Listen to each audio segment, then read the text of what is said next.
welcome to the pod. I'm your host, Grace. And with us we have Holly, who's going to teach us all about how to become a Post Production Co-ordinator. Thank you so much for coming. Thanks for having me. So just tell us what that means.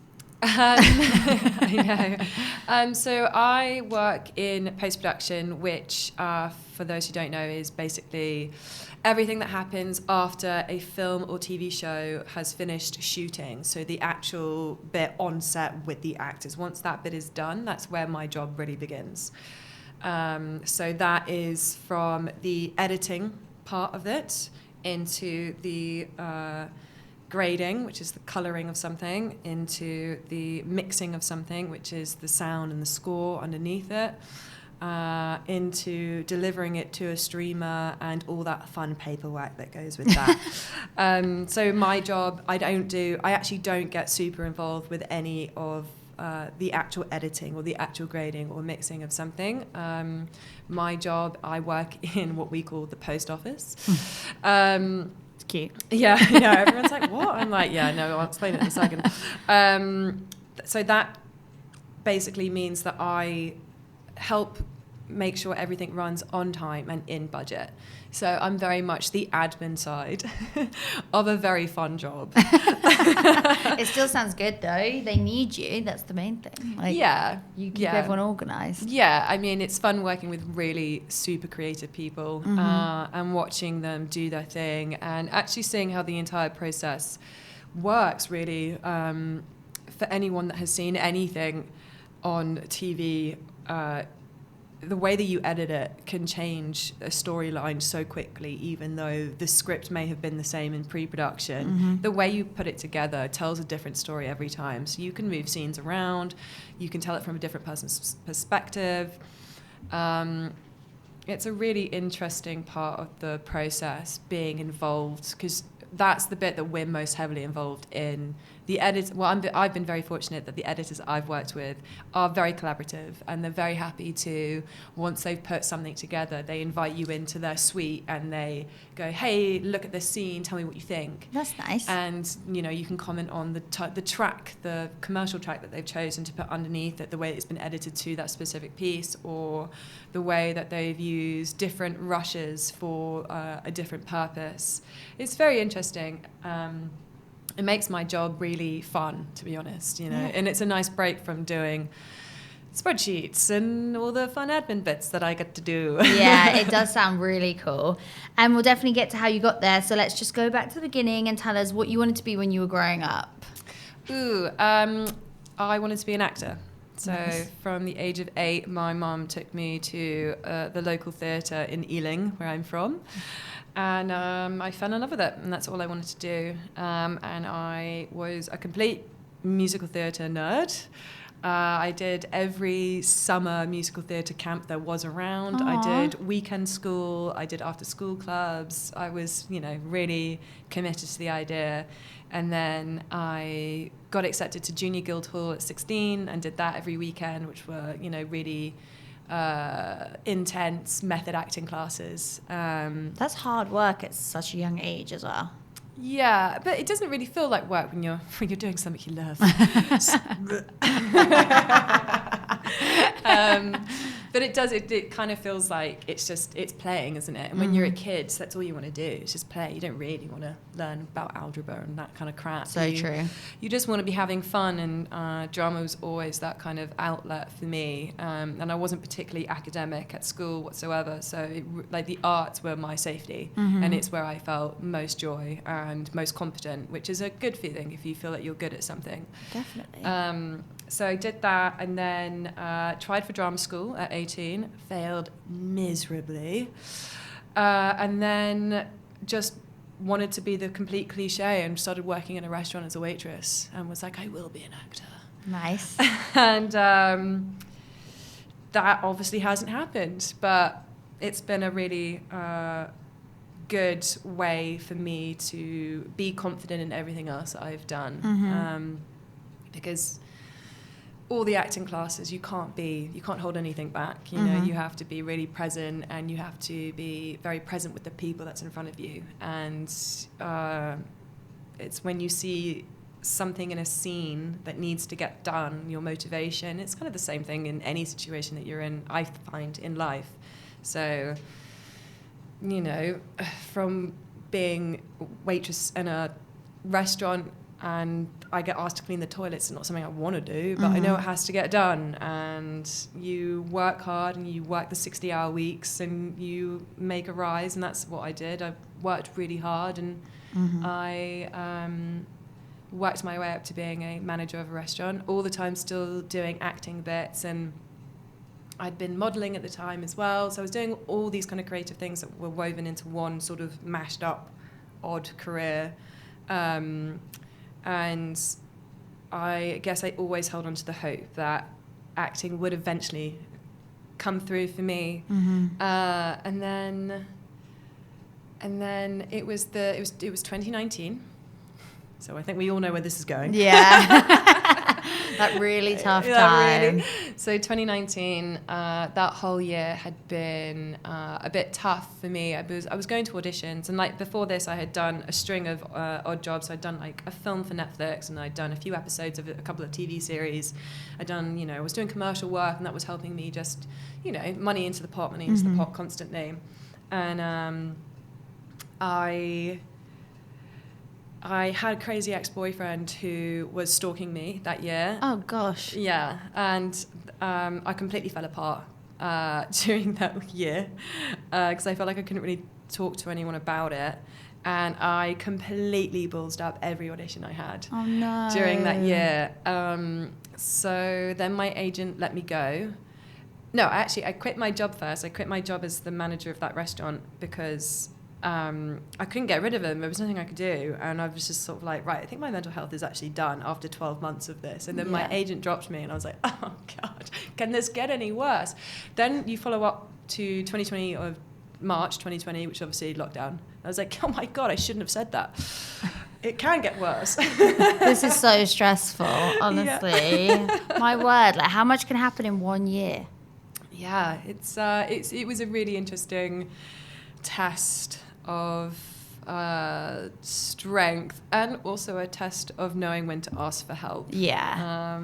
So after the lockdowns, during the lockdowns, I was like, oh my God, I actually need help, like mentally, and that's when I went into doing therapy and doing the work for myself to better my mental health, which was such a huge positive. Like it made me not be so, I don't know, regretful or angry or holding on to any kind of anxiety anymore towards a crap situation, which was, really good.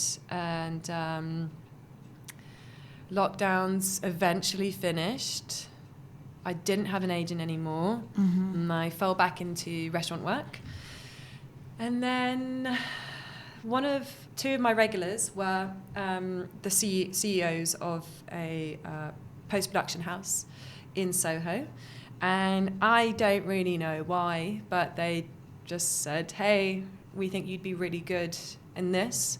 Would you like to come along? And I was like, well, I don't really know anything about post-production, but how hard can it be? Yeah, I'll give it a go. Yeah, so I took a massive pay cut, went and worked as pretty much a runner, sort of receptionist runner type person in this post-production house.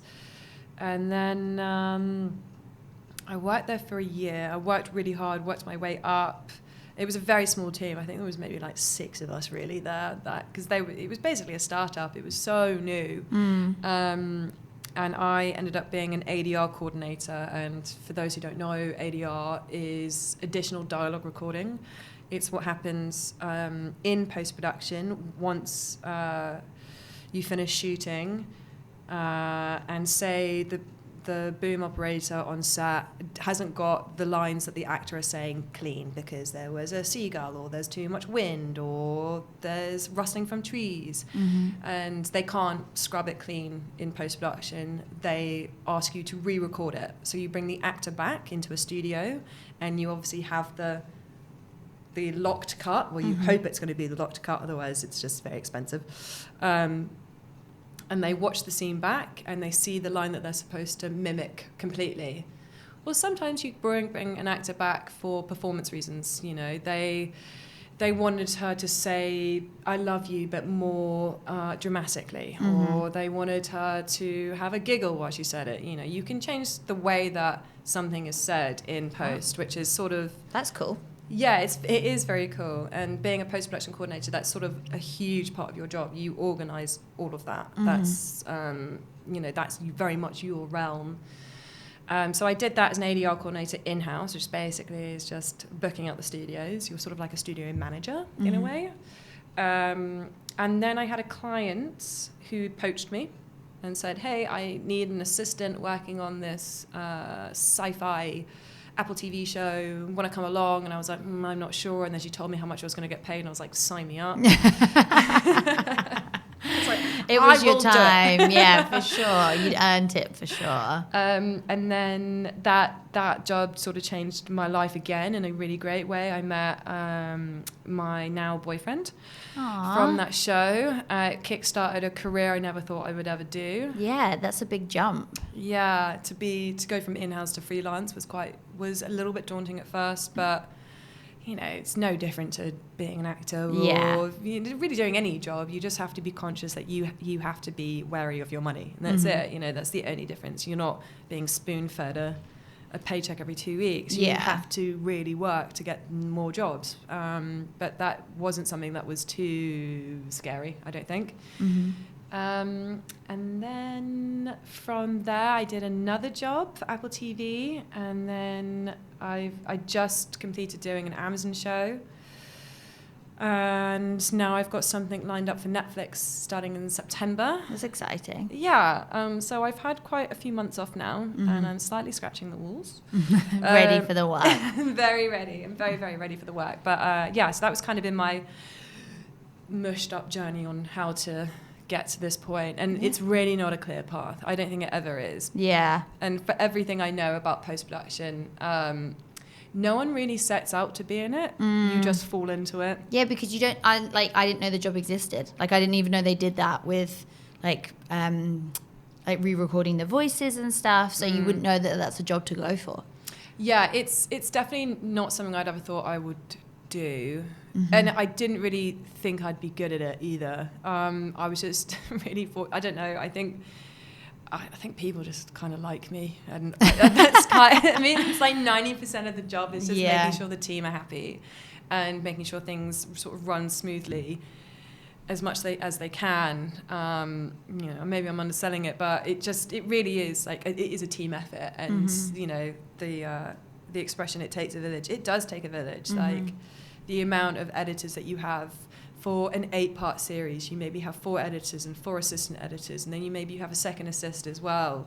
Then you've got the post team that tends to exist of 3 to 4 people. Then you've got, you know, your producers that need to come in. You've got the execs from the streamers that come in to, you know, make sure it all looks the way that they want it to look. And then you've got the people who work in-house who are grading it and doing the online work, which is a whole nother world. And then you've got the composer and the music editor, and it's just hundreds of people all coming together to finish this project and all striving for the same sort of goal of making it look and sound beautiful and telling amazing stories.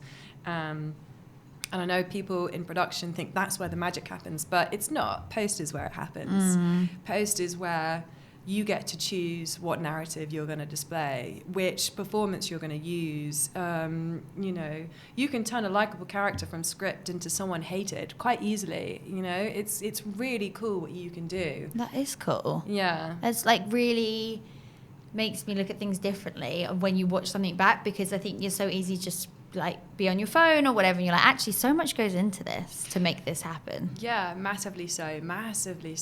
Yeah, it really is like magical. And obviously now that we have more visual effects in everything that we do as well, that's a whole nother storytelling as well, because you know the actors can't see what they're seeing on set, because it's almost always done in post.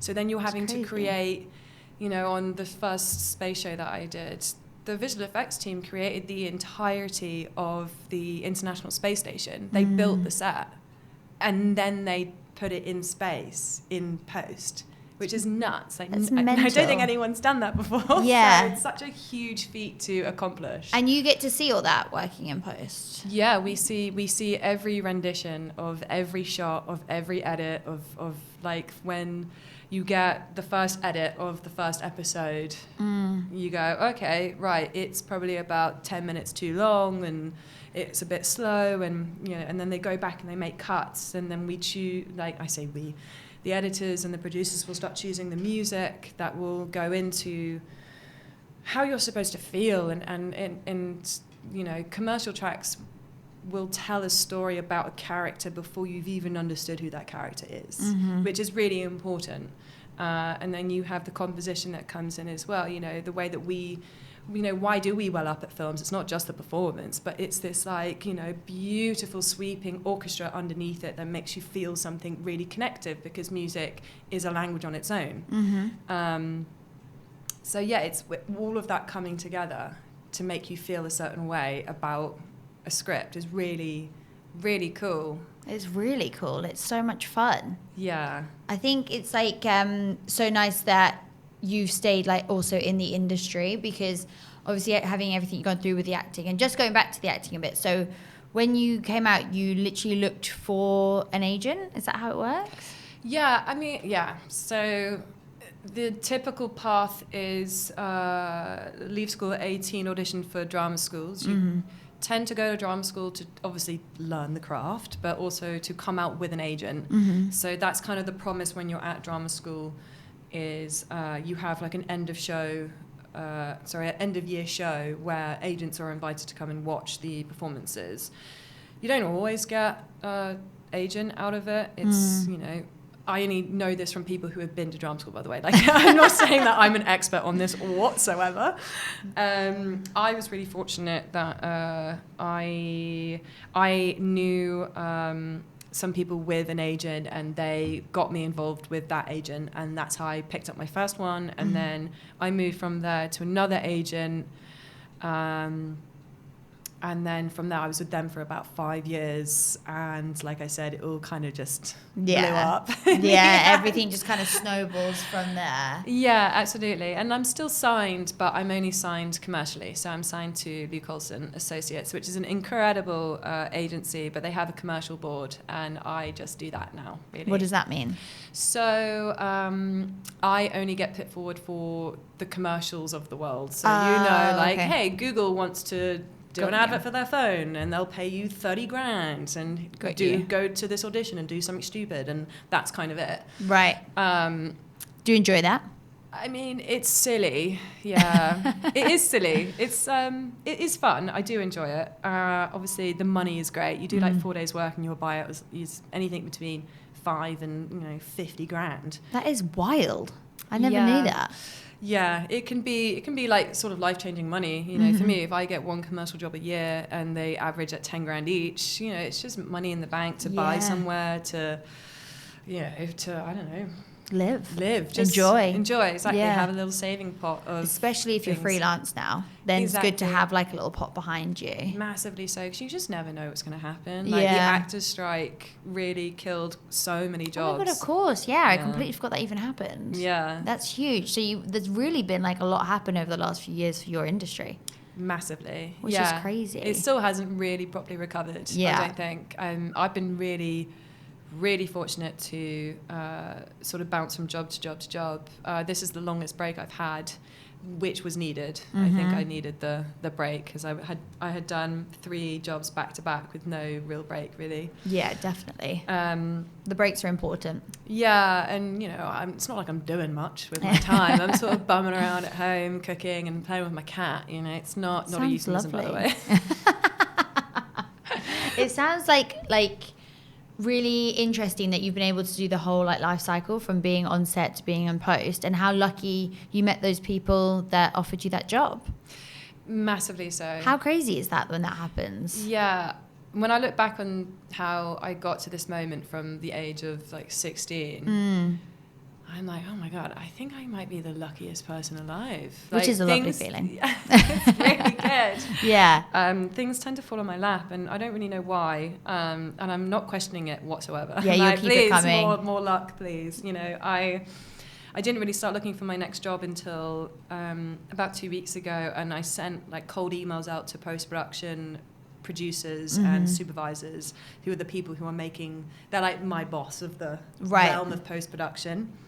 And I sent emails out at about 11:30 on a Monday, and within 10 minutes someone got back to me and was like, I'm actually looking for a coordinator. I was like, what are the odds? My God, what are the odds? Dream. I know.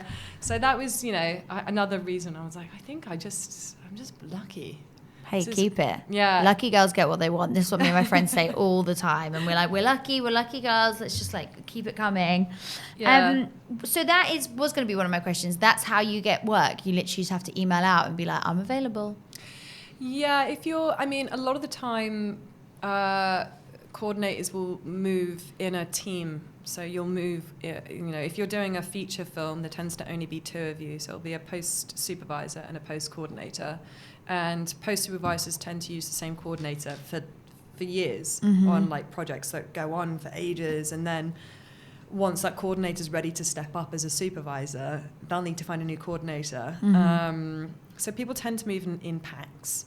And after this first space show, I went off to do another show, which was really lucky. And then my original team contacted me to give me a job, and it was a step up in title and a step up in money, and I was like, right, I think I'm ready for this. So I took that, and I really enjoyed working with that team again. But eventually I think you stop learning so much when you stay with the same team constantly. Obviously, it's a huge safety to have the same team. Yeah. But people work in lots of different ways, so it's always good to just get a grasp on how other people work, and you will learn something new every time. And sometimes that relationship sticks and you really enjoy it and you'll go back to work with them, or you work with them again, or it's horrendous and you never want to work with them again, but it's all about the experience of that and navigating that as well. And it's lucky if you're not feeling that good about it that you have the opportunity to find another team. You don't have to stick with them. You've got options. Yeah, absolutely. And the more you work with different people, the more likely you are to consistently work, because they'll keep offering you work because you get along and you work really well together. Yeah. And the more people you know, it is very much a word of mouth industry.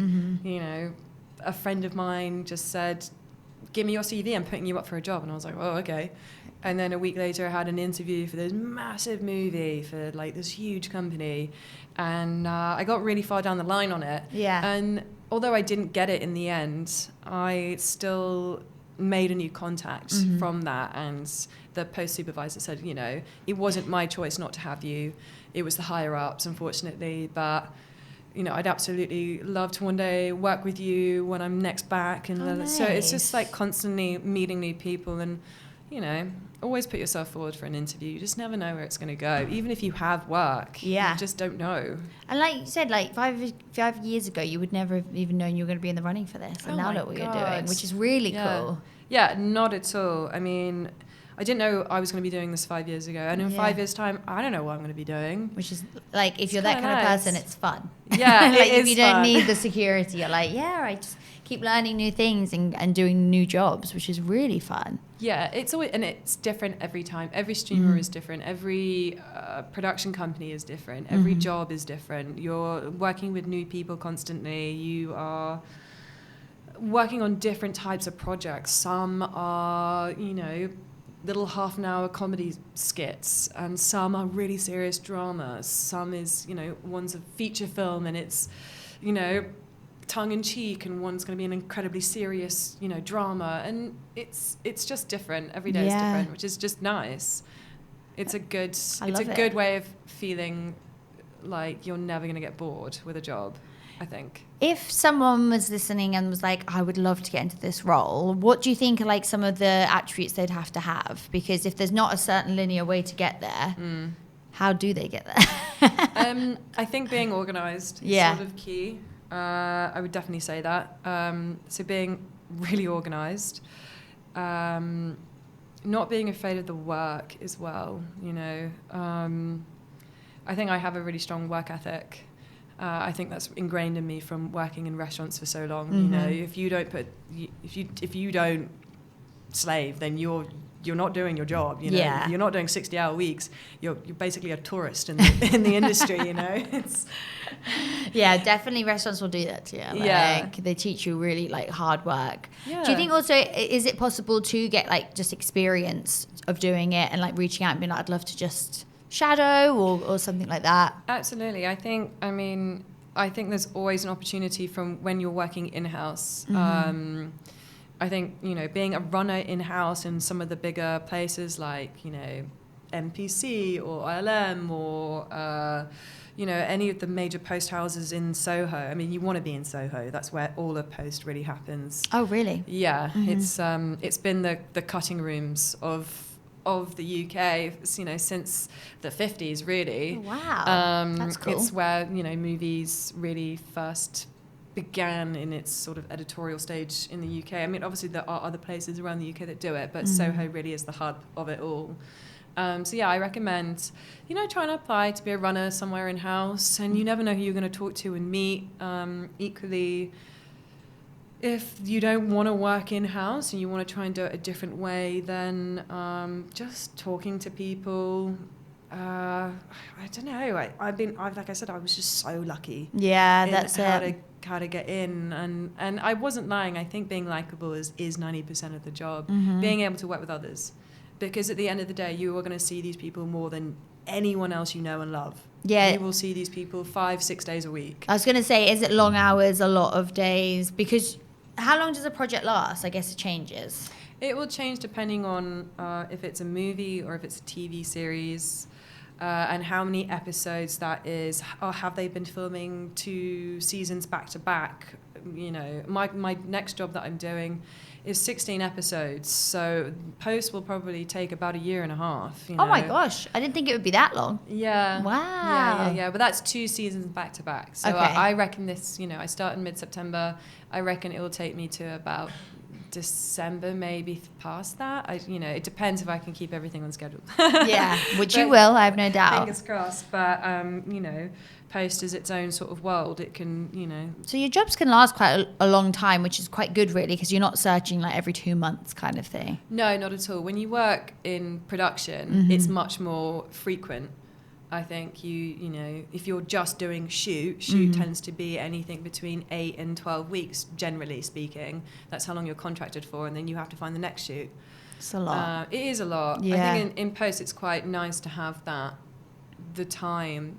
But it's bittersweet because you get to the end of a project, and if you really love everyone you work with, it is quite sad to be like, oh, I've spent, you know, a whole year and a half seeing these people day in and day out. Yeah, the hours aren't quite as long as they are in production. Production standard day is 12 hours. Our standard day is 10, you know, so it is a little bit shorter, but you still have to do overtime. You still have to work Saturdays occasionally. You know, it's all dependent on what is required from the job and being willing to work those hours and work those extra days. And yeah, it can be a bit like, oh, okay, bye guys. Yeah, it must be strange. On the next one, you know, yeah. It is quite strange. And I've been fortunate enough to work with some of the same people again and again, which has been really, really nice, because you walk into a job and you're like, I just know everyone. This is great. You know, this is going to be a breeze. Yeah. It's like, I know this might be a silly question, but do you get any breaks? Like, you know, if you get holidays or things like that, because I know freelance is probably a bit different. Yeah, absolutely. So we, you know, as a freelance, when you're a freelancer and you're not invoicing for your own paycheck, if that makes sense. So I'm still PAYE even though I'm a freelancer. So I'm paid by the production company. Got you. As PAYE. So I'm entitled to holiday pay, like any other job. I'm legally allowed to take it whenever I want. But if I don't take it, I just have a lump sum at the end.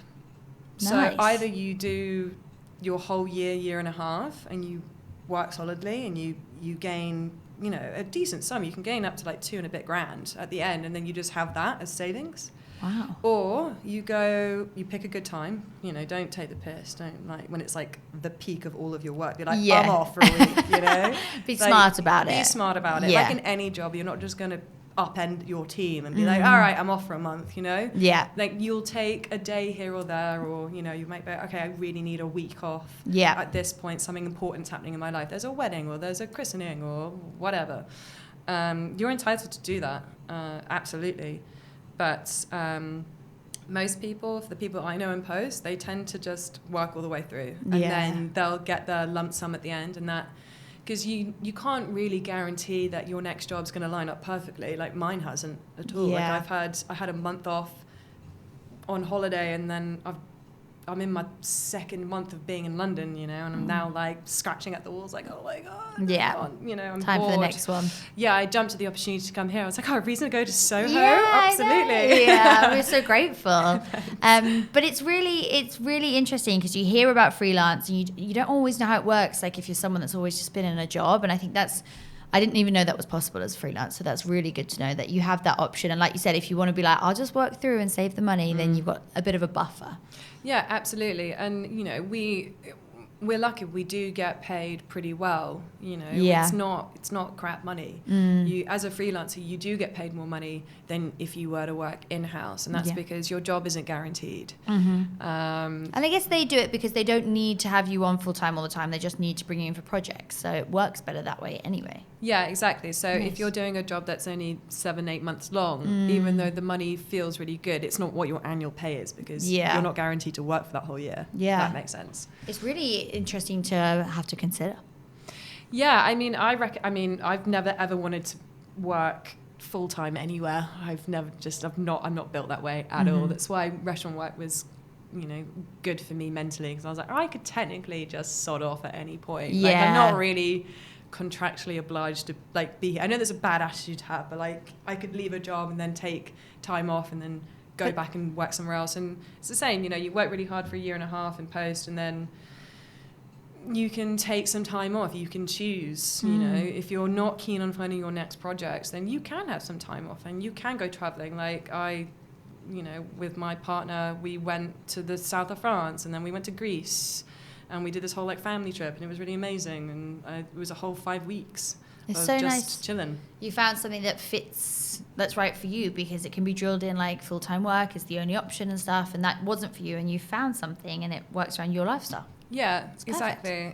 And, you know, I'm still part of the industry I always originally wanted to be in. Yeah, exactly. It's just in a completely different capacity. Yeah. And, you know, in a way, it suits me better, I think, you know. And working in post, you're really fortunate. You get amazing one-on-one time with the showrunners, with the directors, with the exec producers. You know, my role is a huge part of organizing their diaries and their travel, and making sure that they're happy when they're here in London, and making everything run smoothly. Like, that's my job. I'm almost like a personal assistant in a way when they're here, which is, it's amazing, because the people that you meet are so fascinating. Some are absolutely bonkers, but in a great way, you know, and you really feel like you're part of something, you know, bigger than just a TV show when you're so integral, which is a really great feeling. That is so nice. Yeah. Like, especially if you didn't necessarily have that satisfaction from your previous roles and stuff, to have found it in something you've fallen into is awesome.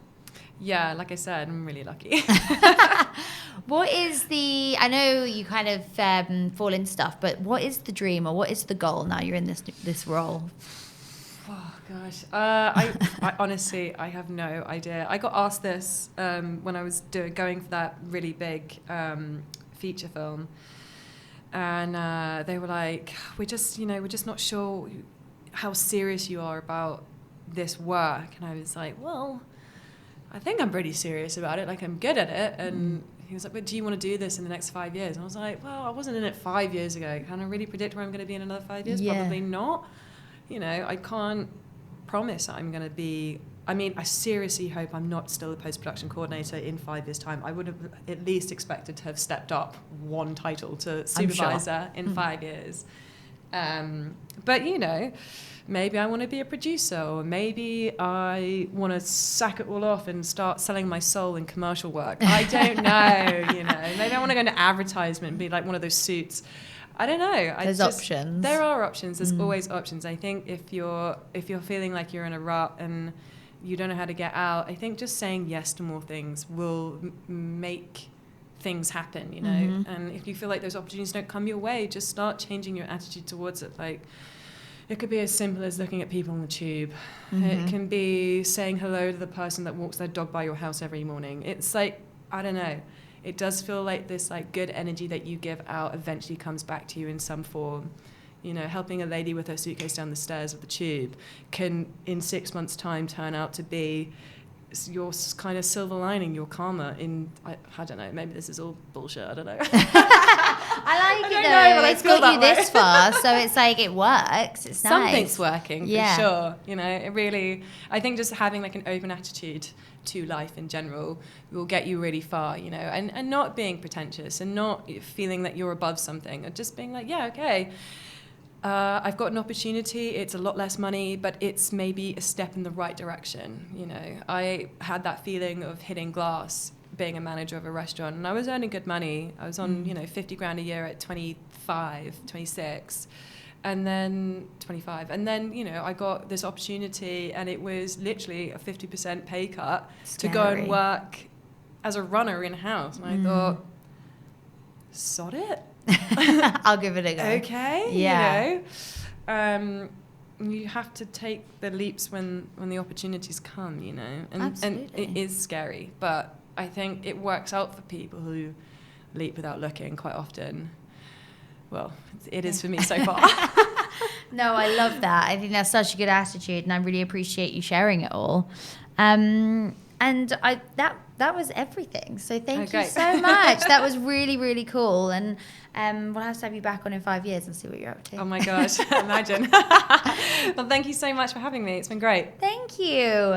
Thank you so much for watching. Please make sure that you like and subscribe so we can continue to make these and keep teaching people how to become A. Thank you.